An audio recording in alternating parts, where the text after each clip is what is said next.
Hello and welcome to Table Manners. I'm Jessie Ware and I'm here and I'm ready for tonight. Jessie, I've noticed something on our Instagram. What? It says Jessie and Lennie Ware now. Yeah, Mum, we've rebranded. Oh my God, I'm part of the thing. Nobody puts baby in the corner, Mum. No, darling. That was my gift to you. Thank you, darling. Happy 70th. You're Thank now you. not just a supporting actress. Okay, thank you. You are the main star. No, I'm not, So Table darling. Manners is now Doubt Table it. Manners with Jessie and Lennie Ware. There's the thing.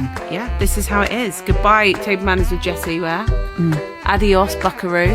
Adios. There's a new big wig in town. It's a new big wig in town, yes. How are you, Mum? I'm okay, I think. It smells good. What are you cooking tonight? Very, very excited. You've really... I know Mum means business when she has you open the door and she goes, Jessica, don't put your coat there. The house is spotless. I polished the brass today. So you told me that I should do something warm and comforting. Yeah, autumnal. And figs are in season, so I've done lamb with pistachio and figs. Oh, come on. Slow cooked. So what, you put fresh figs in there and they cook? No, it's not fresh figs, but I'm going to put fresh figs to garnish on top. Darling. And what, With coriander? Toast, no coriander. Okay. No Actually, spices? it was, I'll tell you what there was. There was coriander, ground coriander. There was dill, parsley, ground coriander, cinnamon and turmeric. Okay. And then you make a big paste with that that's quite green. Is this ottolenghi? Yeah, and then you put it on a bed of onion and garlic and figs, cut up dried figs. It's quite sweet, I think. But then I think I'm just going to pull it apart. We'll all have a bit. And then you've done it dauphinois. Done dauphinois. Need that like a hole in the head. Darling, it's not all about you. No. You know, he's a swimmer. He'll be training. Thought feed him up. And then I've made something we tasted at Soho Farmhouse. But I don't think it's worked as well. But I've made roasted plums with star anise and creme fraiche with a honeycomb crumb.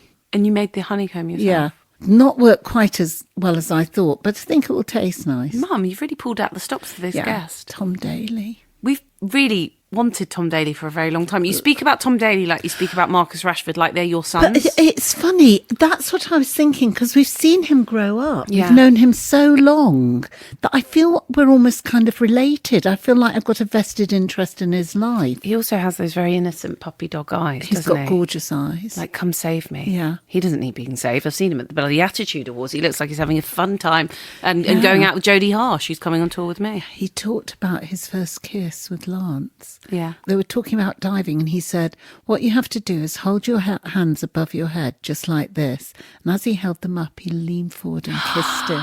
How romantic is that? Synchronised kiss. Well, you're giving away some of the book. So the reason we have Tom on, well, apart from the fact that we love him. I love him. But he has got a book out called Coming Up for Air, and it's out now. Yeah. So we're recording this the day before it comes out. But I did make the man in Ginger Pig. Thank you, Ginger Pig, for Lovely Lamb.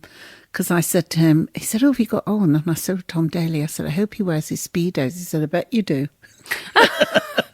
Oh, and just want to let you know that I've just launched a new podcast. It's called Is It Normal? And if you are pregnant and you're listening to this and you fancy giving it a listen, it's a kind of week by week guide about being pregnant. But it's not a guide. I'm not telling you what to do. We have loads of experts talking about the stages of pregnancy and giving birth, and it's just a big old chat. And check it out. Is It Normal? Have you listened to one yet, Mum? Yes, darling. What did you think? I thought it was great. Very informative. Thank you, Mum. And reassuring. Thank you. Bit of a cuddle while you're pregnant. Thanks, Mum.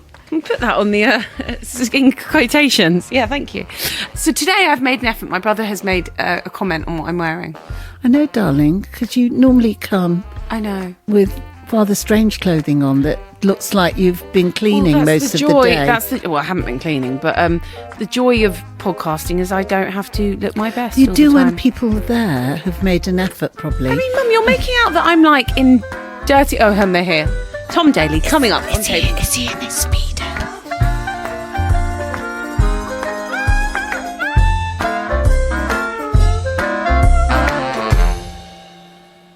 Cheers. Cheers. Tom Daley is here. Yeah. Here's to publishing Cheers. day tomorrow. Yeah. Yes, Yeah, how are you exciting feeling? times. Well, I'm kind of like excited Is for this it to your be. first book? It's my well, it's actually my fourth, but it's my second autobiography. Right. But like this is like, but for me, this is like my autobiography. Like the one when I did one just before I turned 18. I'm like, what was my life at 17 years old? Whereas this one is just very, I don't know, it's a very reflective book about everything that I've learned and all of the things that how I've gone through things and matured as an athlete, as a, parent, as a...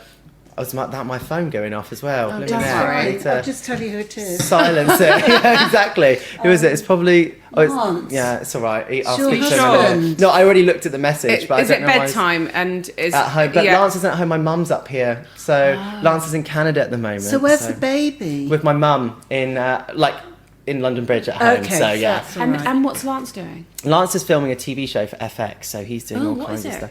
It's called Under the Banner of Heaven. It's essentially about a Mormon family that take the Old Testament, New Testament, and the Book of Mormon very literally, and it's a very dark kind of, investigates the Mormon religion a little bit. It's quite a dark show. And has he done the screenplay, or is he? Yeah, so he's written. He's also directing episode 5, I believe, and he's also the showrunner and producer. So he's like working hard, Exhausted. Exactly, exhausted. They're all shooting. Is it in Vancouver? It's in Calgary, but yeah, he also did a show in 2016 in Vancouver. So he's been shooting all over. He's the not place. Canadian. Is he Canadian? No, he's like born in California, grew up in Texas, and then.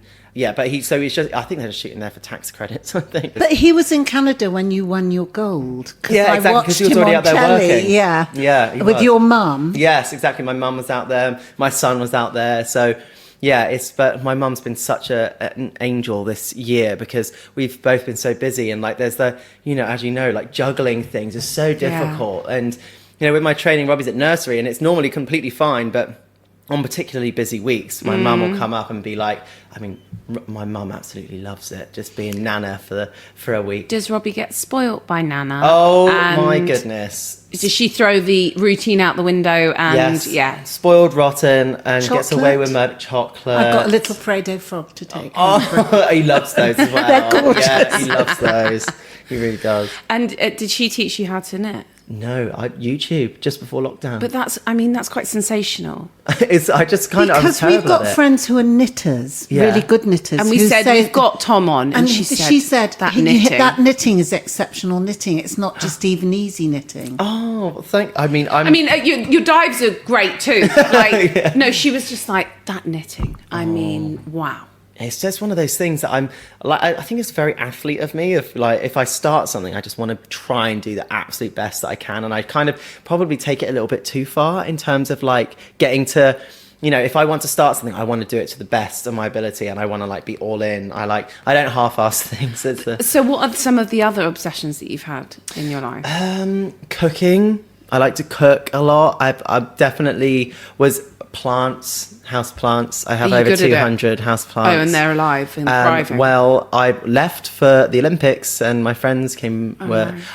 They did a not bad job. Are they only killed a couple, but I say killed. I think I'm going to be able to revive them, but I'm going to have to cut them back quite considerably. But I think that for me, it was like during lockdown, it was plants and it was knitting and crochet that kind of just took over my life. So were you able to still train in lockdown? The first one, no. So I was using going mad? I was using like sofa cushions as crash mats to do somersaults onto. I was doing workouts online, doing whatever I like possibly could, and lots of visualization actually, just visualizing myself doing the dives, so that when I got back to the pool, it was almost normal again. But yeah. I bet Robbie found that quite fun, that you were doing somersaults in the living room and you were allowed to do that. He was like coming up and he would like try and like do like if I was doing like press ups or whatever, he would just try and copy me, which was really sweet. And where were you locked down? In London. So we were in London Bridge, and it's it was really surreal. Is it a flat? Yeah, it's kind of like a townhousey thing. We've got a roof terrace. We've got some outdoor space for Robbie to run around in. But it was when we were allowed to go out and do an hour of exercise and run, we'd run along South Bank, and it was like, oh my God, ghost town. Wow. It was so weird just to like go out your house, run along South Bank, and just be like, what on earth is like, there's no one here. Why is nobody here? What? And obviously I know why, but it was just very surreal to be able to just run along those paths without seeing another human being. So, cooking. What's the daily dish that you would do to really impress your friends? Oh gosh, that's a tough. I cook such a variety of things. What I used to do before lockdown, every Monday I used to do a Monday night dinner club, where Oh my God, you're like an overachiever to the max. I love this. So my husband loves to host as well, so we like always do, and it's also one of those things that I love to see my friends. I love people are coming in to visit all the time and from different places, and it's so hard sometimes to dedicate like one evening for and there's not enough hours in the day. No. So what we do is we do a Monday night dinner club where my 7 like best friends always come every week, and then we have up to 16 people that are it totals 16. So we add an extra 9 Is sometimes. that because of places at the table? Yeah, places at the table. Okay. I mean, we can add up to 27 when some Christmases we do 27. And so we've had 27 for Christmas dinner one time, which was intense. But we do like a starter, a main, and we get other people to bring desserts. And we just have like, it was just nice to be able to have quite an eclectic mix. Like we always invite different people and mix around the seats so everybody's meeting new people. And it's just a nice way to be able to see people and, You're good. Have there been any absolute nightmare moments where you've been like, oh, we did this eating plan completely wrong? You know what? No. Luckily, I feel like everybody's quite well behaved most of the time. There are some nights, if like, for example, I've come home from a diving competition and I've got a few days off. There were like a couple of times where it was a Monday night and everybody's, and especially because I don't tend to drink when I'm training, so it's normally quite tame and people kind of respectful of that. But if they see me like have a glass of something and I don't have training the next day, they are like, okay, right, it's go time. So that was something that was really fun for me actually, and I want to start being able to do it again because we haven't done it for like, nearly 2 years now. But I mean, okay, so you're having a little glass of champs today. So when are you going back to... You're promoting the book, and I understand that, and you've just come back from winning gold and bronze at the Olympics, which is all amazing. Are you back to training soon, or when's the next competition for you? Yeah, well, it's one of those things that I'm taking a bit of a break, essentially, and I'm having a bit of a moment where I can just like be, I'm extremely busy at the moment, but I just want to have a bit of time with family. I want to be able to like chill, switch off, rest my body, and then see where I go and see if I get back into it. And it's... What do you mean you might not compete in the Olympics? It's like right now, like... No, don't say those terrible things like that. I don't want to be one of those athletes that says I'm done, I'm retired, and then come back a year later and like do it again. Sheepishly Frank Sinatra was on his farewell tour, about 18 of them. So for me, I just want to if I'm going to start, I want to make the decision like I want to know that I want to stop. So I always like the plan was always me and my coach are going to take a year out and just have a bit of time. Who is your coach now? My coach is called Jane Figueiredo. Still Jane, still Jane. So she features a lot in here. Yes, she is. And you love her. I mean, she's great. I mean, like we obviously, as any coach-athlete relationship, we always had we butt heads a little bit on some things, but it was one of those things that kind of created the relationship we have now. And, I think there was always this like thing about figuring out where we were going with diving, how much, how little, and figuring it out to the point where this year has been like the best year for mine and Jane's relationship. Like it was like after being coached by her for 8 years, we finally found this like perfect place to be. And it was like it takes a long time to build a coach and athlete relationship. I mean, I sing when I'm not doing this, and I find that terrifying. But the idea of standing on, I don't understand. I respect you so much. The swimming costume is one another, but I don't know how you do it. I know because you're an Olympian, you're an amazing, and that's what you do. But I'm still terrified when I go up there. Really? Like, yeah. What? What? Are you scared of height? Well, it's not necessarily the height. God, it's like you're in the wrong job. It's not necessarily that. It's like the fear of. I've gone wrong so many times. I know what can go wrong. Yeah. Like I've hit my head, and you split your skin when you hit the water wrong. You bruise. Tell Jessie about the twister, which a whole chapter on the twister. Like that, my twister was almost your nemesis. Yeah.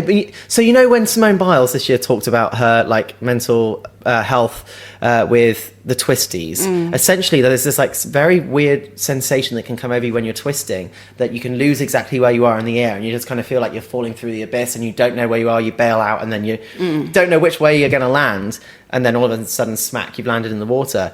And it can create these like really weird mental blocks and like lost move syndromes where you stand on the end of the board and you can't physically move and you can't do it, and it's so like terrifying to be able to stand on the board and actually do it. And it was something I was experiencing in the build up to London 2012. And then I had to do the dive, and there was a redive, and there was flashes in the audience, and there was this whole traumatic thing to the point where I ended up having to change my dive and learn a circus trick.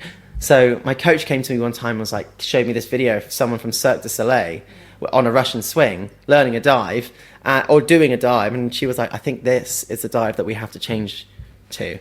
So there was this whole thing that was like really dramatic of me trying to figure out how to train, basically change a circus trick into an Olympic dive within a couple of years. I don't really want to talk about your speedos. Well, I really do. I think everybody else would like to hear about it. But are they specific for divers? No, swimmers can basically, they just need to have a drawstring so they don't fall off first of all.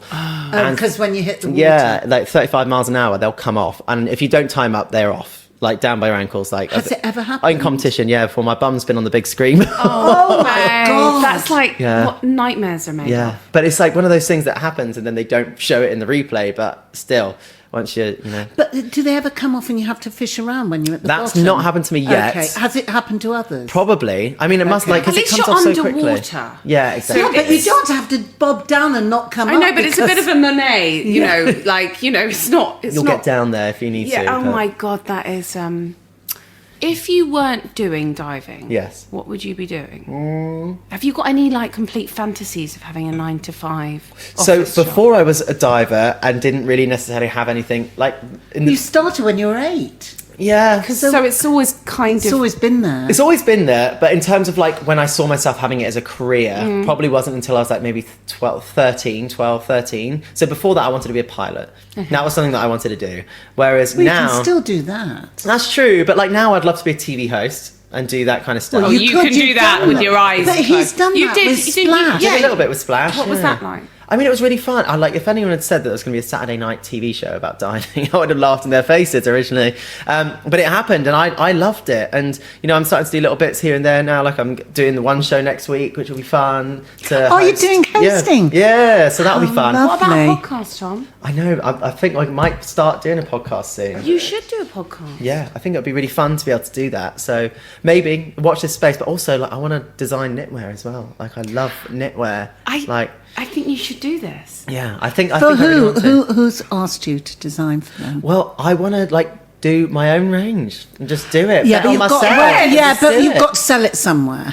True. So which I think he'll be okay. No, which shop would you like to sell it in? I think there'll be obviously e-commerce of doing it online, but I think I'm also with M&S as well, so maybe maybe you'll be able to. But it's not necessarily or just the obviously it would be great to sell ready to wear knitwear, but I also want to create kits for people to make their own thing, with they're called knitting patterns, darling. Yeah, but to come with the yarn, the needles, and video instructions of how to make it. Videos would be good, wouldn't they? Yeah, so then people can. Babe, fucking get bloody Jacob doing the bloody filming next week. Lance can do the bloody direction. Yeah, right. He's too busy to help me with that. But how does that work with you and Lance? Have such amazing careers. Does it ever feel like you're in competition? Not in competition, but do you feel like it's easy to be supportive of each other? Or because when you're going off to do your training, or he's going off on that long haul flight that we all long to have on our own now without toddlers. I've been flying around here, there, and everywhere with Robbie on my own, which is always an interesting thing. But, God, it's tough. But he's actually pretty good with flying. Is he? Because I think he's very used to it. Get the iPad out. Is it? Well, he doesn't watch TV. Oh, what? So, TV is for what him. What have you done? Why is that? Well, because we try to just be a little bit more conscious about how much he's got. So we take colouring books. He loves colouring and he loves playing with trucks. And TV we do on a weekend, we watch a film and make it a thing with popcorn. So when we travel is the only time when he's watched on the screen on the long haul flight. But he keeps quiet. And he's just so obsessed with it, which is, But how does it, I mean, Lance how long's he been away for? He's been away since July 1st, so a long time. And he's there till December, so... So when did the Olympics finish? August 8th. So you kind of crossing over. Was But you've been to see him. Yeah. So Yeah. Robbie was with Lance while I was at the Olympics, Yeah. and my mum was out there as well. And then when I came home, I was home for a couple of weeks, and then I went out to Canada. My mum came home, and I was with Robbie. It's just like a whole scheduling thing, right? The whole scheduling thing, and it always happens that Lance and I both have like really important things to happen at the same time. For example, like in 2016, he went into production when I was at the Olympics. Yeah. Although he did fly out later for his production for that, whereas in Tokyo obviously people couldn't come anyway, so he was able to just get on with it. And it's just one of those things that even tomorrow, it's my book publication day, and it's the first day of his directing his episode. It just always happens at the same time. It's just one of those things that we know that there's going to be certain weeks that are going to be really intense. Like for me, this week is a super busy week in particular, which is why my mum's up. Do you have a nanny as well? No, so we just do You it just by manage ourselves it. and have. Amazing. Do you know, the thing about you, Tom, is that because we've all kind of grown up with you and we've all loved you since you were, well, I feel like I'm probably related to you in some way, because I feel so proud of your achievements, and I get worried when when you were upset and you didn't get the medal you wanted to get. But do you feel that everyone feels they own you a little bit? It's like, I guess there's like I think obviously growing up in the public eye, I've done like documentaries and little things, and it's always the difficult thing was like kind of coming to terms with who I am and my sexuality in the public eye. Like lots of time you're very much allowed to just do your own thing and you figure it out, and you tell your family or whatever, but everything was very public and it was very difficult to kind of get around that. But then it kind of moved to like a whole new level of things as I've kind of gotten older and then gotten married and had a kid. And I feel like I'm an open book. Like I share lots of stuff on social media through YouTube, but what I share online is kind of what I want to share online. Like, and everything else is like our sacred thing. Like we don't show Robbie's face online because we just don't, he hasn't had a choice in it, and I just think it's sometimes it can be a little bit intimidating, people waiting outside the house at certain times, and it's just easier just to... Do you have people wait outside the house? After like big events and things, or big moments, like when we announced we got engaged and when we got married and when Robbie was born. So it was like just little things, not lots of people, but it's still a little bit like you don't want to you just want to be a little bit cautious. But you have talked a lot about your relationship with Lance in the book. I mean, it's almost like oh my gosh, he's been it's a love story in some respects about him. I told Jessie, because Jessie hadn't read this bit, about your first kiss with him, and you told him how... Was it the first kiss? Yes. Oh my God, you've got to show Jessie and tell Jessie what you did. So Mum tried to reenact it for me. And But I think you'll tell it, but it was very romantic. So essentially, Lance and I met because I was having a tough time after London 2012, and I was like, I just was done with diving. I was like, I can't do this anymore. I need to get away. But it just so happened that it timed out when I was doing some filming for Nickelodeon in LA. So went over to LA, and a mutual friend invited us to dinner. And who was the mutual friend? So a guy called Eric, and I brought some friends and he brought some friends, and Lance was one of the friends that he brought. Yeah. And I walked in, saw Lance there, broad shoulders, wearing a red hoodie, leather jacket, like floppy, like blonde hair. And I just was instantly like, oh gosh, like who's that? I didn't know who he was. Googled him at the table, got caught, and I would say like my friend Eric told him, and I was like, oh my gosh, what's going on? This is a bit awkward.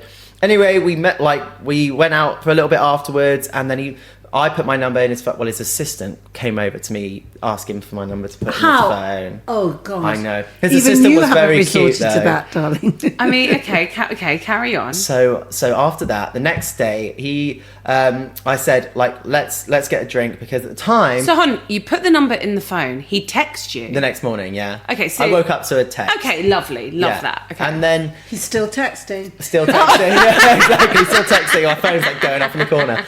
But then there was the next day, obviously in America, drinking age is 21, so he wasn't allowed to have a drink. I couldn't go out and get a drink because I was 18 at the time. So not as sexy. Okay, Yeah. fine. So- That is nightmare. quite young to know the one. I broke all the first dating rules. Okay. Dating 101. So when we met, we basically connected on so many levels, because I was having a tough time after London 2012. Yeah. You know, having the highs of highs, and then kind of just was like, where next? What am I doing? I couldn't really talk to anyone because all my teammates, they didn't win a medal. So it was like me complaining about winning a medal, which didn't seem right. Whereas then Lance started talking about him winning an Oscar, and then the year after him having like a really low. And I was like, oh my gosh, like I completely get it. And then he lost his brother to cancer, and I had lost my dad to cancer, and we connected on that level. And then we just like, you know, talking all about that, and we kind of really connected. And then all of a sudden, I started talking about diving, and I was like, oh, have you ever dived before? He was like, no. And I was like, oh, do you know how to hit the water? And he was like, oh, and he kind of did the swimming hands on top, like, you know, streamline. And I was like, no, actually, what you have to do... Watch this. It's like you have to put your hands above your head, like your hands like this, and then put them above your head. And I kind of like, oh, no, you haven't got your arms close enough. And I kind of like leant in to like push his hands like closer. This is like the most perfect rom-com. Yeah. And then I leant in and kissed him, and I was like, oh my gosh, I can't believe I've just done this. But then I was like, you know what? It's felt so right. And I then had to leave the next day to go back to the UK, and it was a long, well, I think it was about 8 weeks before I saw him in person again.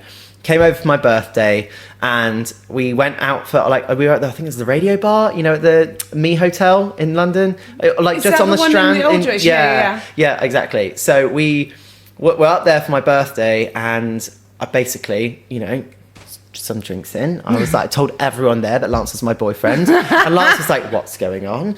And then the next day we went for our first proper date. Where was that? Oxo Tower. Oh my god. Yeah, only because that was the only place I knew, and I had my 18th birthday there. I love you. Were you already living I was in London Bridge? Okay, fine. Okay, got it.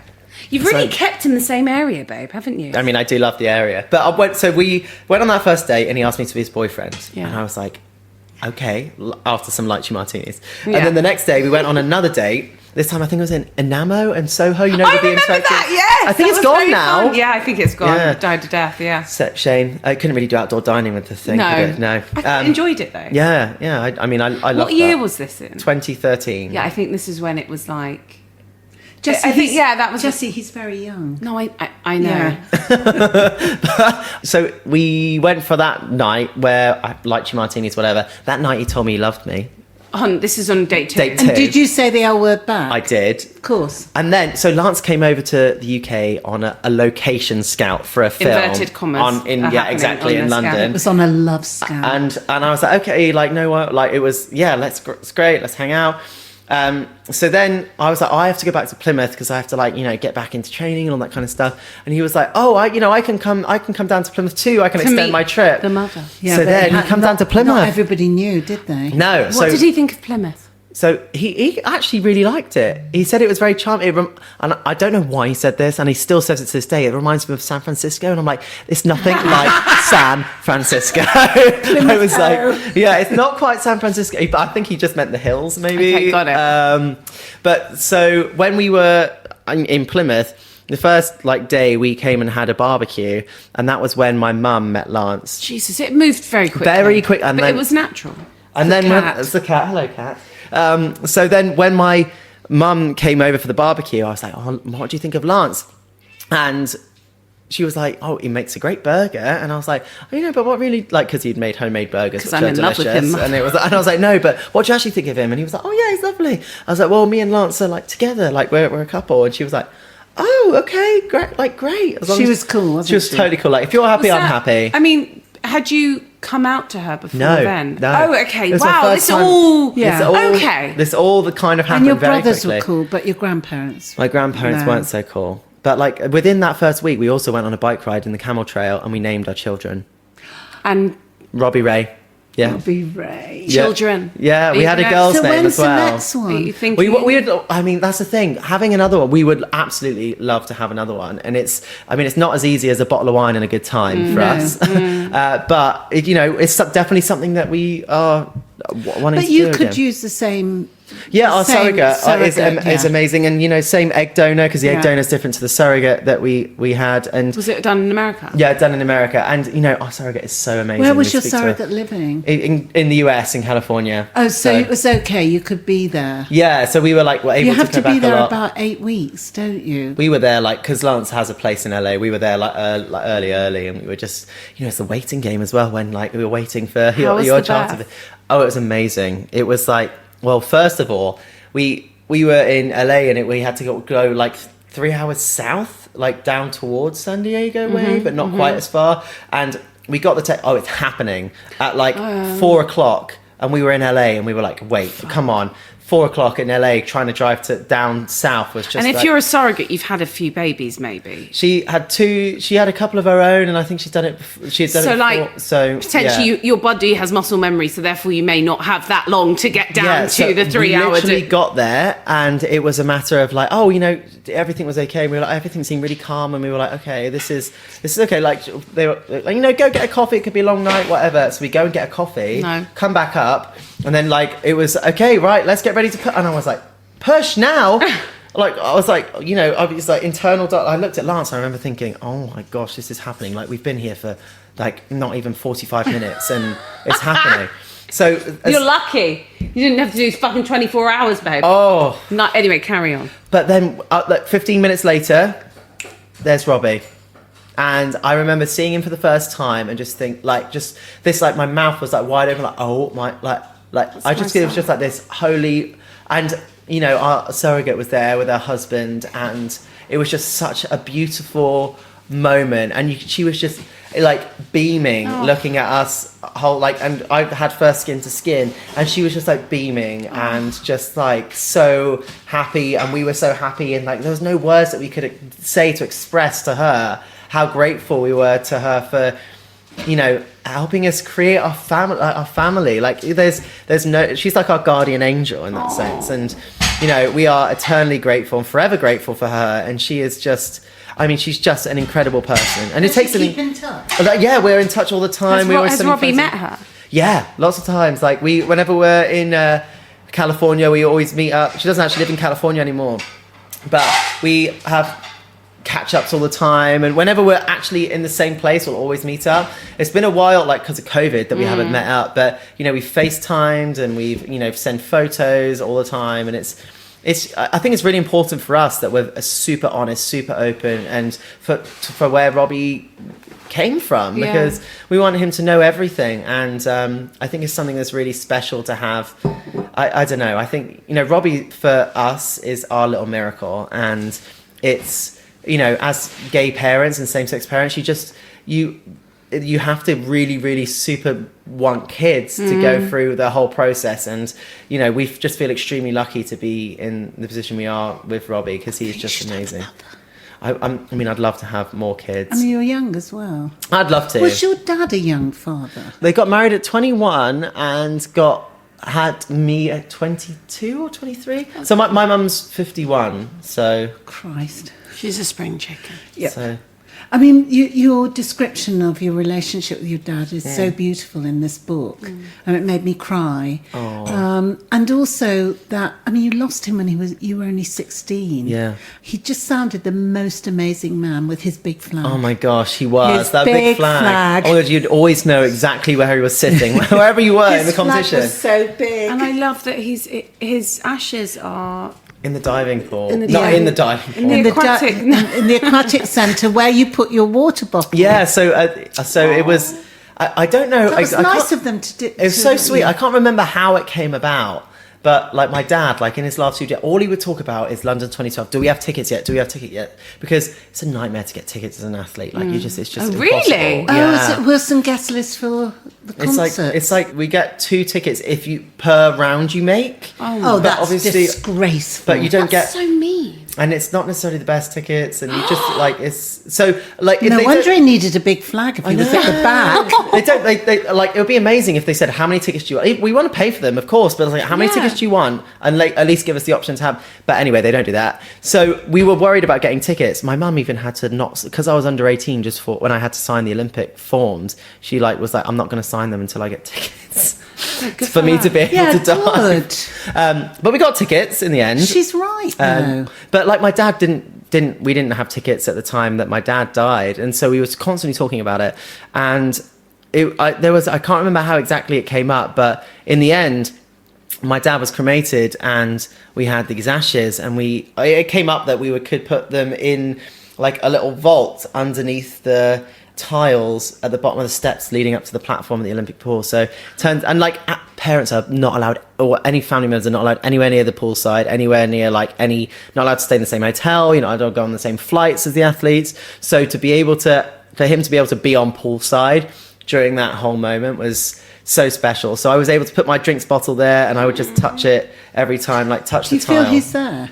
Yeah, I always do. Weird, yeah. I always have. And I talk about in the book about me feeling like I was very shut off from everything, especially after my dad died. I was very blinkered of go, go, go. And I was very, anxious to let anybody get too close to me. And especially with Lance, I had these overwhelming feelings of oh my gosh, I'm in love, but I can't go down this road. It's too it's too dangerous much. If you've lost the person you love. It's always a danger, isn't it? Yeah, and I didn't talk about it with my brothers. I couldn't talk about it with my mum, and I just felt because I felt like I had to be the strong one. So to be in that position was really tough.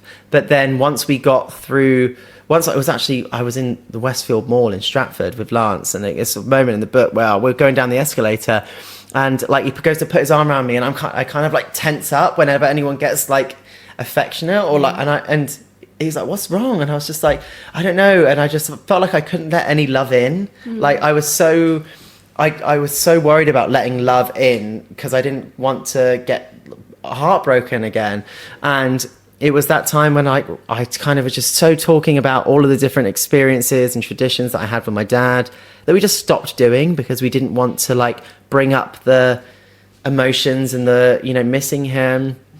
So I ended up just speaking with Lance about that. And then all of a sudden he just said to me, you have to let my love in. You have to be able to speak to me about these things. And why have you stopped going to a Chinese buffet on your dad's birthday? Why have you stopped doing all of these different things that you used to do?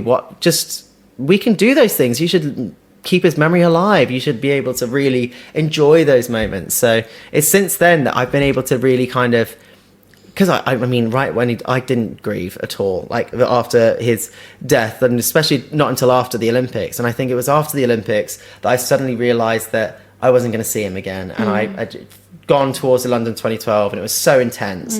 And it was this sudden realisation that, oh my gosh, I'm never, he was 40. So it was kind of Can you believe 40 years old?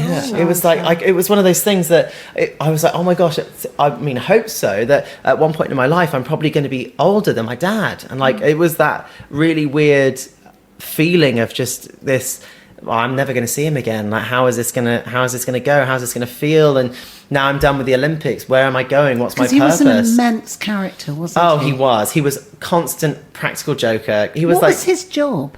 He was an electrician. So now actually one of my brothers is an electrician as well, and the other's a carpenter. So handy for around the house for me, to be honest. But very much stuck with the family trades. So yeah. What are some of those traditions, like the Chinese buffet that you did with your dad? So every time, my dad's favourite thing was to go to a Chinese buffet. And the funny thing is, I don't know why he would go to a Chinese buffet, because he would only eat, he was so fussy with food. He would have I think it was crispy chili beef and too like that. Oh, it's delicious, isn't it? Crispy chili beef, and Singapore fried noodles with onions. And that was all he would have. And so he would just go to the buffet and just pile his plate up like that. And I was you could just order that normally and it'd be fine. Where did you used to go for it? It was a place called Royal Garden in Plymouth. Okay.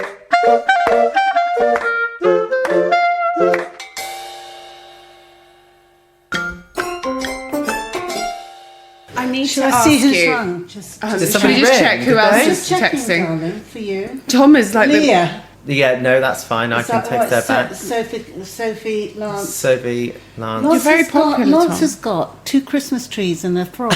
So, why is that? Because Lance is... So when we first met, we started communicating in emojis. I have a lucky monkey. Lance had that I take everywhere with me. Oh, your Cuddly toy. monkey, yeah. Yeah, exactly. And then Lance, one of his uncles or someone, gave him a little frog to put in his pocket on the night they went to the Oscars as his a lucky charm, and then he won. So then a frog became his thing. So then we always became frog and monkey, and then we were just kind of as you do when you're cute and dating at the time. It's it's frog, monkey. So then that was kind of a thing that kind of stuck. So then he had never heard the expression campus Christmas. Right. Oh. Okay. So hence why I then put the Christmas trees either side of the frog, because I thought that was funny. But also on our wedding day, that was what I gave him as the gift that I gave him was I got him like a custom made little frog on one, like frog emoji on one side, monkey emoji on the other, and our date of we got married on like engraved. On You're a the real bottom. romantic, aren't you? And you're I do sentimental. I love romance and little. I make Lance a scrapbook every year of photos, and I keep train tickets and little things for Christmas. My God. I want to go out with you. Yeah, we all do. You know. And I'm old. I want to go back to some more of those traditions with your dad. So we've got the Chinese buffet. Were there any other like food Did he memories? cook at home? He would do a stir fry every Friday night while we watched Fort Boyard. Instead of going to the... Belinda Messenger. Yeah, I loved it. Who was it? Absolutely Fort loved it. Boyard. Do you It was ever very remember it? good. When Oh, you would yeah, I collect the remember gold it. coins It and was the- a budget. really odd... Yeah, it was It strange. was like Crystal Maze, but in the middle of somewhere I was in going to France. say, it's just like, would you do Taskmaster? I mean, I think I love any kind of those challenge Are you things. competitive, Tom? Just a little bit. we can't even play Monopoly in our house. The board gets not by me, funnily enough. My other brothers are very competitive when it comes to board games. Wow. With Robbie, do you let him win? Or do you teach him how to win? I mean, is it tough love? Of course, I let him win lots of times, but there are times where, like, he was like, "I'm going to get you. I'm going to get you." I'm like, I got there first. Such a shit. Is everybody hungry? Yes, starving. Yeah, absolutely. Yes, please, Mum. Lovely. So I love stir fry and Fort Boyard. Wow, that takes me back to that's not. Is that noughties or 90s? I don't know whether that's like. I think that's like right on the border. Yeah, on the border. But he also would make all kinds of different things. Like, for example, one year he got me a unicycle for my birthday. Right. And because I was like learning how to ride it, I was like, I couldn't figure out how to do it, and I would fall off or whatever. So my dad made me like a unicycle like training like stability thing in terms of like, you know, like a ballet bar, but like a ballet bar so that I could hold each side and like learn how to like hold my balance. And he would just make things. Okay, so if you're not cooking, Yes. which are some of your favourite spots to go and eat in London or get takeaway from? Because you're quite spoiled from where you are. You probably get really good Deliveroo. Right? Yeah, you can get pretty much anything. So you got Borough Market. Do you go to Borough Market? Yeah, I love Borough Market. It's so great. So we go to Caravan round the corner. There's a Caravan round the corner from us, and we go there like all the time for breakfast. And, Lovely. And the nice thing about where we live is like it's London, but it still feels like community. Like everybody knows, they know what we like to have to eat, and they know our coffees when we get there. Like it's just like little sweet things like that. Tom, it's lamb, broccoli, beans, and potato dauphinois. Oh my gosh, sounds absolutely fantastic. So it might not be. So Caravan's a spot that it's just like you know where you're at. Yeah. Like, but is there any like?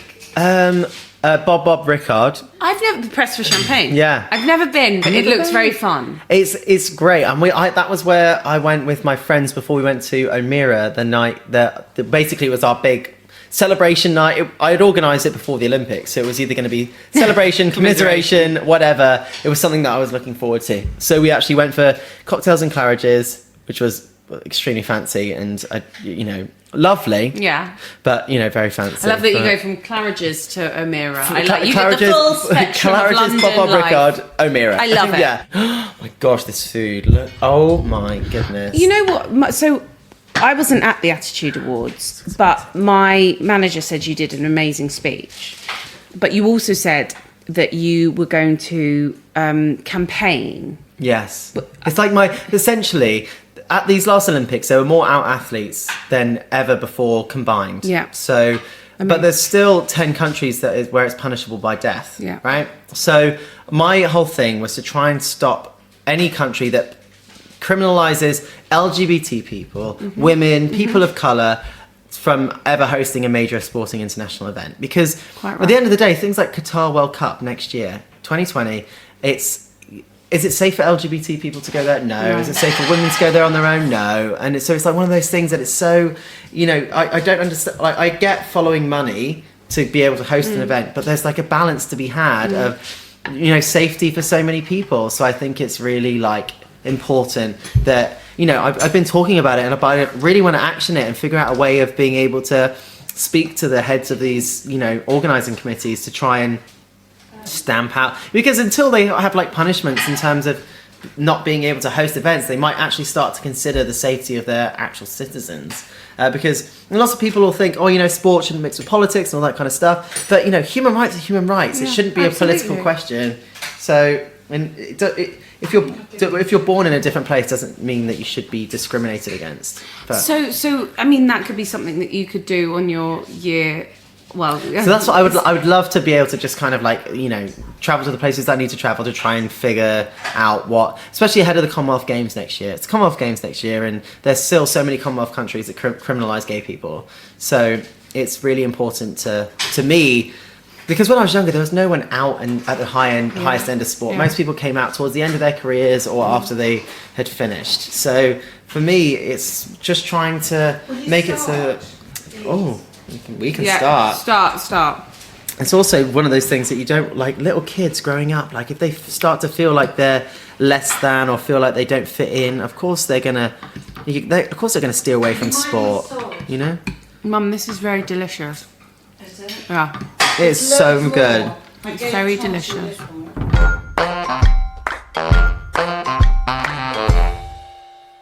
I want to know, did you have to be really strict with like your isolation with your family as well? In the build up to the Olympics, Yeah. I was super. How does it work? It's difficult because my mum locked down with us because she was actually in London when the announcement happened.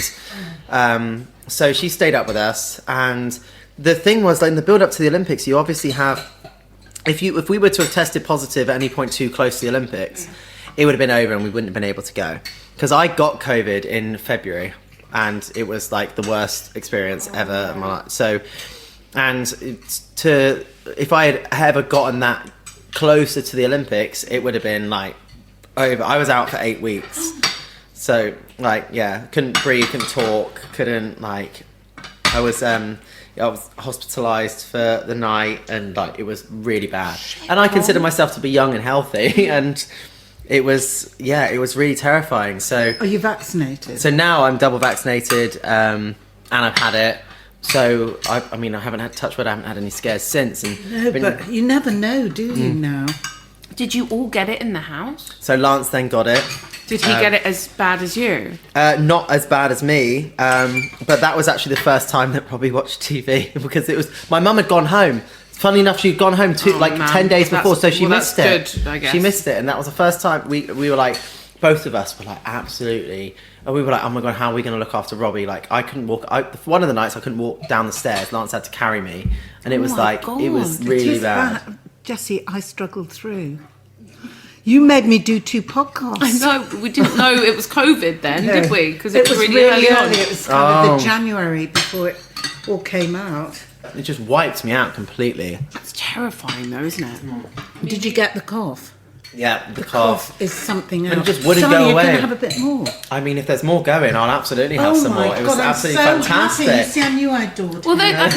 this leads me on. Like, when you're training, do you have to be really strict with what you're eating, or is it because you're burning so many calories? Like, how does it work? There's I have to be slightly strict. Like, it's a balance. Like, sometimes I have to be super strict, and sometimes it depends what I'm doing in the training sessions of that day, whether I eat more, whether I eat less. But generally, I just have to be mindful of what I eat. Mm-hmm. Although I'm burning loads of calories, it can very dramatically change the shape of my body. And I've always had like eating issues with, you know, at the end of 2011, just before the 2012 Olympics, like I was told by our performance director that I had to lose weight and that I was You're kidding. fat. Yeah, that it was.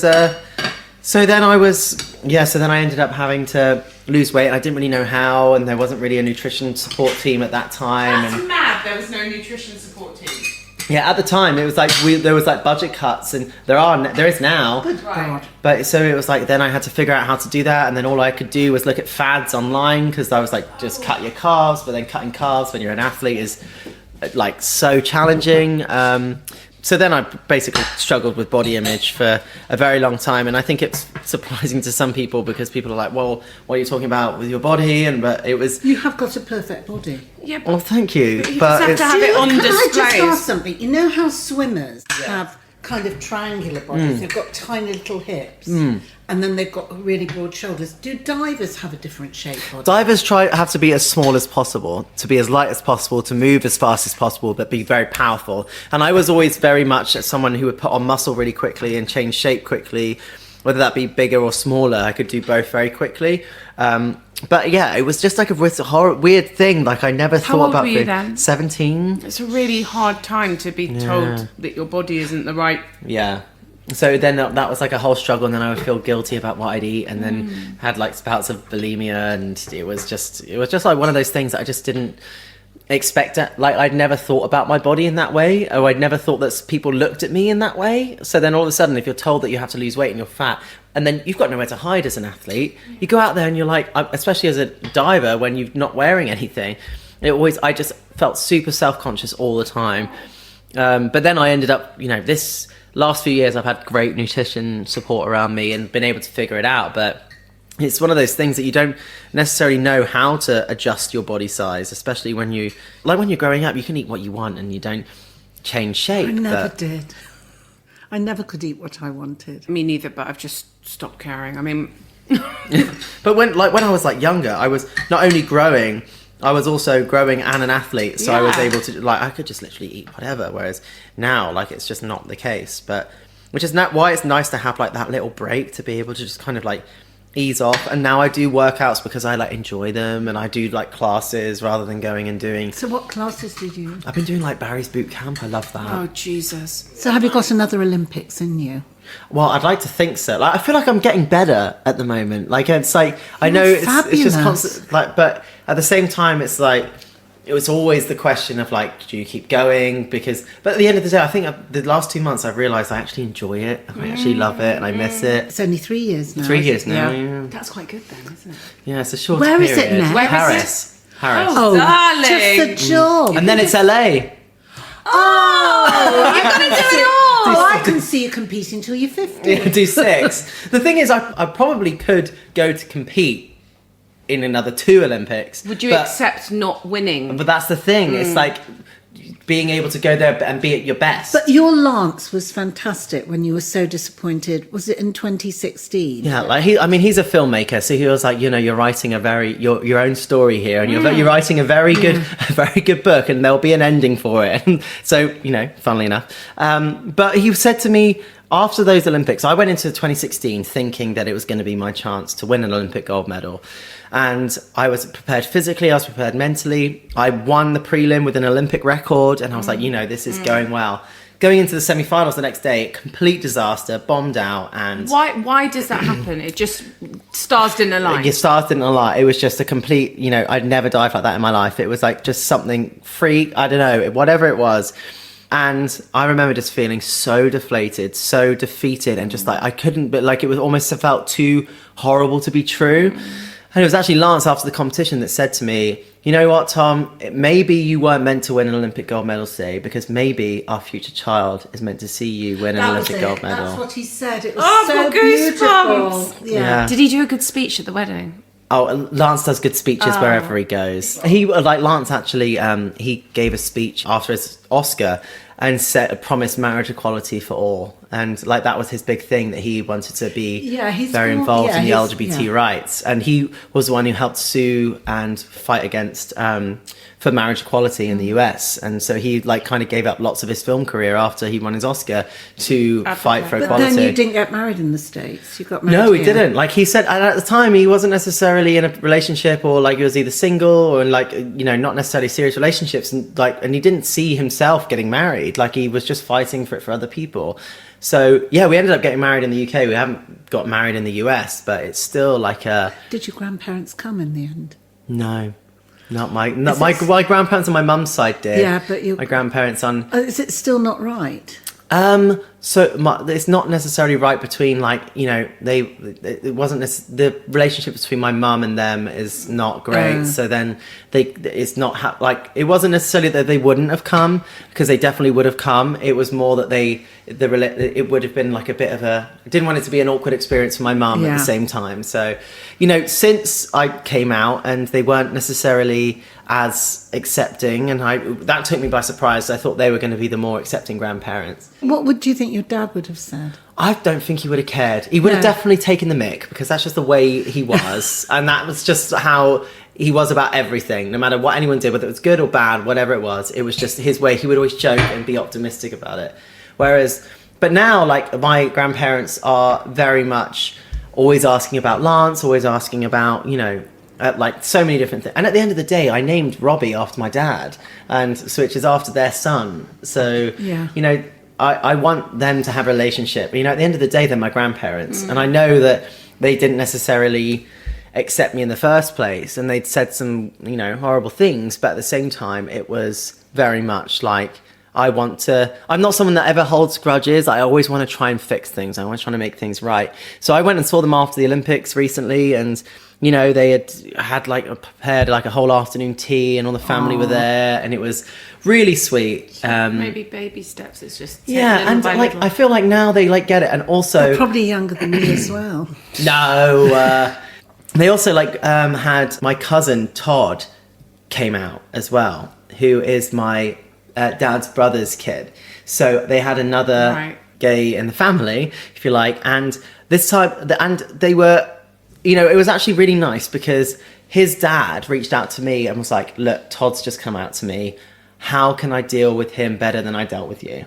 And it was just nice to know that they had actually thought, because they didn't come to the wedding either, like my uncle, because I just didn't want any negative energy. Yeah, no, of course. And so it was really sweet that they were able to reach out and kind of be like, try and learn from the experience they had with me. And I think that's something that quite often, there's a lot of cancel, and my grandparents probably would have been like, I would have considered them like, I can't believe that you're like the way that you said this and how it made me feel. But then I also have to understand how that made them feel. And, it can be like a shock to everyone, and it takes time, and it takes a little bit of education and understanding, and, realizing that, I'm still Tom. It's just, everything about me, not, and if you can't share the most important thing and share who you are with the people that you love, you lose them in the way that matters most anyway.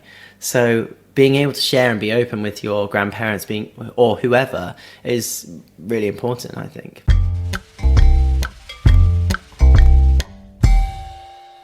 For dessert, I've made roasted plums with creme fraiche and honeycomb crumb. Oh my gosh. But I don't know that it's very good, the crumb. Would everyone like some? I mean, I'm game for some. Darling. Something that we ask everybody growing up, we know about the Chinese buffet and the stir fry on a Friday night. Was your mum a good cook? Is she a good cook? What would you be eating on when you come in from a diving lesson or school? What was on the table? Put it this way. My mum calls me asking how to cook things. Okay. So she makes an amazing cottage pie. Right. Chili. Yeah. Spaghetti bolognese. A pasta bake. Yeah. Lovely thing. A roast dinner. She's very good at roast dinner. Yeah. But, I like to cook a variety of things. Yes. And it's funny because when I was younger, I didn't eat anything. I didn't used to eat fish. I didn't used to, I wasn't exposed to lots of things. So I used to consider myself to be a little bit fussy when I started going on diving camps. But then all of a sudden there was nothing for me to eat. If I didn't eat this, what was I going to eat? Right. When I'm away in Russia or I'm away in China and they're blooming serving all kinds of crazy things. And I was just so I just ended up having to try lots of things. That's not so bad. Oh, this is okay. My dad hated fish. Right. That was so we never had fish in the house. If my dad went to anywhere around the world, he would always try and find an Irish bar because they would serve lasagna. And he knew he liked lasagna, and that was it. So he only would ever order anything he knew he liked. They would never be adventurous. Right. And so it was actually once I started traveling, I was like, oh my gosh, this food's really good. Mum, you need to try this. And she's like, what is that? And then we started to try more food. So, and then I went to cookery school when I was 16. I went to Ashburton Cookery School for we did a 6-week crash course of basic kitchen skills and knife skills. And did you love it? I loved it. So then that was when my passion for food came, and now I experiment with food all the time. And so you're doing a cooking course a year before you're about to do the Olympics. Yeah, while I'm doing my A-levels and GCSEs, A-levels and stuff. And about school, I know you talk about school in the book, and and people being bullies, really. Yeah. Like, people didn't understand like why I would do what I'm doing and how hard I had to work for it and like what I wore as my uniform and all of that stuff. Did you ever resent the choice that you'd made committing to diving? I don't think I ever did, because I always, like, my dad was always really like very good about, you know, just being there for me, and same with my mum, but like just being able to be like, you know, people can be mean, and they were like, it was, you know, they always would say it was jealousy, but I was like, no, it's not. They just are mean, and I'm like, it's like, and I was just like, I just didn't really understand why it was happening to me at the time, and then like it was like my guardian, you know, angel. Like I was offered to go to Plymouth College, which is a school in Plymouth that was for elite sports people, so it had, you know, swimmers. That was an elite swimming program, but I was the only diver there. Had modern pentathlon, cricket, like lots of different sports, and it was actually, by the time I moved there 10 days before my GCSEs in year 10, and it was a different syllabus. I had to go on like a crash course to learn the whole syllabus, and it was like a crazy situation. IB? Was it international? No, so I think it went from something like, it was like Oxford to AQA or something. I don't know. There was some kind of like changeover. So there were certain things in the syllabus that were different. So I had to get through that, and then I was going off to the World Championships, and then it was all of these different things that kept going. But it was one of those things that go to a school where people understand what you're like, like being an athlete. They understood like the challenges that you face. They understand all of the different things that you have to go through with travel, with missing school, and I was just able to be an athlete and be a student at the same time. It ended up, I think there were 5 athletes from my school in 2012 that went to the Olympics in London 2012. Mum, the honeycomb is very nice. Homemade honeycomb. I do like it. It's supposed to be a bit more like a crunchy, but it isn't. Is that with like sugar, and then you add like bicarbonate soda? Yeah, it's sugar and golden syrup. You add bicarb, but I didn't put in a big enough tin because I've never made it before. So it didn't go crispy. I love it. No, I think I needed a bigger tin, and it overflowed, and I kept on having to poke it down because it was like Quatermass. It was everywhere. It's really delicious, Mum. Good. I like honeycomb to be a bit chewy though. Me too. Do you? Yeah, Yeah. I think I prefer that. It's like when you have a meringue, and if it's crunchy, you're like, when it's got I like know. chewy in the you middle. want the kind of that's just elasticity. Yeah. Now, which brings us on perfectly. Last Supper. You've got a starter, a main, a pud, and a drink. Jessie, empty glass here. We love it. You know, the funny thing is... Oh, God, I just got a bit of bicarb. It's like fizzing in my mouth, Mum. Oh, sorry. Jesus Christ, that wasn't interesting. We've got some popping candy. That's like Heston Blumenthal. That's probably popping candy. That's probably how they make That was it. very, very interesting. Maybe they just put like bicarb in a Fucking hell. popping candy. Right, carry on. So, starter, I love sushi. So, probably Where'd you some go kind for of... it? We go all kinds of different places, to be honest. And we're... Like, in California, there's like tons of like... Which one's your amazing? There's a place... It's funny because we go to the valley, and it's a place that we always see...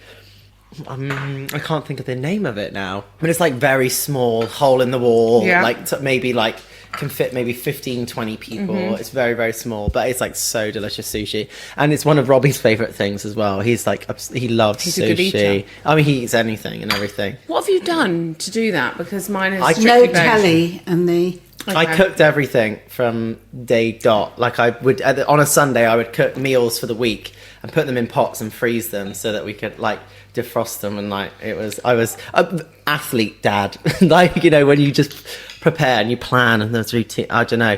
So he now eats everything. He like his favourite thing when he goes to restaurants: a mushroom risotto, or a. Robbie Ray. Robbie Ray. Jesus. Honestly. So starter. Some kind of sushi roll. I love the sushi rolls that have got a little bit of like sweet sauce and like crispy onions on top. You know, not necessarily as traditionally. Yeah. And then I think Lance's enchiladas with chocolate mole sauce. Oh, I've never done that. It's so delicious. Is it easy? It's super easy. You can actually make the sauce and like batch make it and freeze it so that you can have You're a real batch cooker, aren't you? The thing is, because then sometimes you're like, oh my gosh, we've got nothing in the house to eat. Oh wait, yes we do. And all of a sudden, What sort of fridge do you have? Do you have like a big American fridge? Yeah, like a two. one. Oh, that's what I want. Yeah. So excited. We've got like magnets from all over, from wherever we go, we collect magnets, and the whole thing is like mosaic magnets we can buy now, which we love. So we got sushi for starter, enchiladas, the chocolate enchiladas, filling chicken, like it's like chicken and cheese essentially, and then like they have like Mexican rice and a little bit of salad probably, like just so it's like a full like plate, and some like refried beans, like just have like Mexican. So we've got sushi, we've got Mexican, and then for dessert, I think like treacle sponge. Old school treacle sponge and if you'd custard. have told me, I'd have done it for you, darling. Oh, no. But, like, there's something about, like, school dinner, treacle sponge and custard. You can't beat it. Did you have a school dinners or lunch? Lunchbox? I would have a lunchbox at my first school, and then at my second school, everybody had school dinners, and the canteen had, like, all of these different things, and each day was a different theme and had... or like salads Fish and Friday. things. Did they have Fish Friday? It was like Friday. What did you have on your lunchbox when you used to take... Like either wraps or...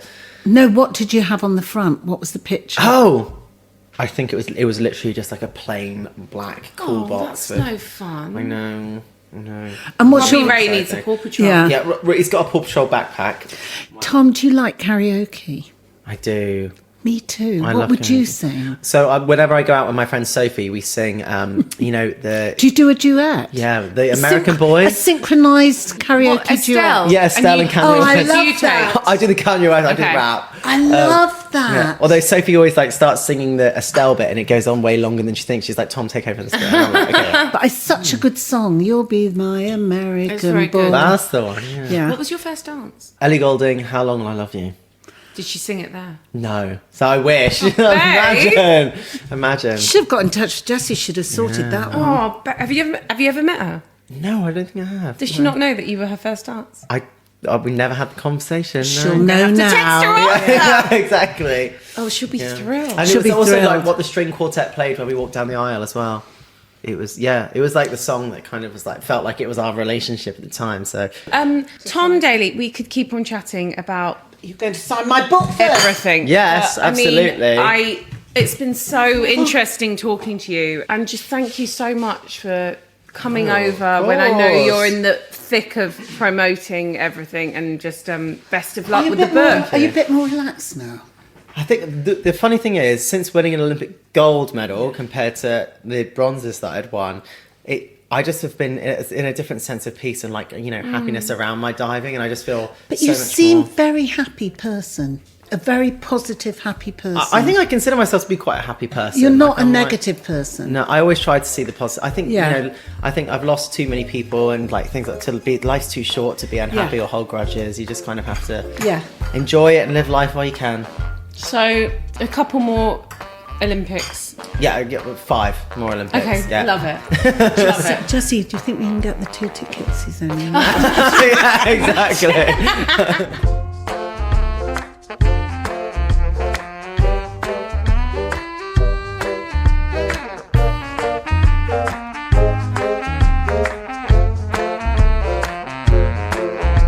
Tom Daley, our very own. just kind of completely He's like I know that He's he's an Olympian. mesmerising. He's mesmerising, but he's so interesting, so talented, so committed, so clever, so cute. so beautiful.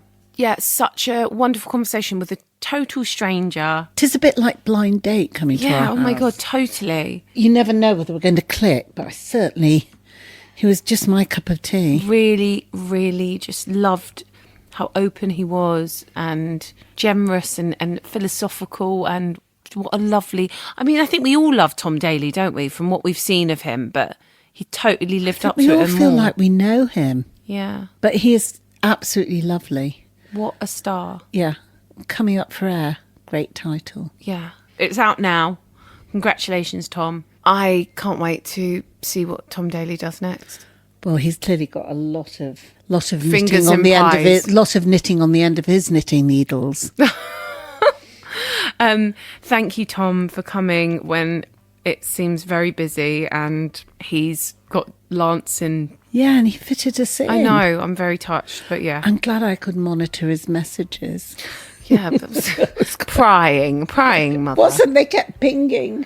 Maybe that's something that we should always do. quite Offer fun, to actually. charge the phone, just so you can get a little snoop into who's Lance texting. has just found. Oh, We will see you next week for more Table Manners. We are so lucky to do this podcast, to meet these people, to eat mum's Amazing. food, and thank you for listening.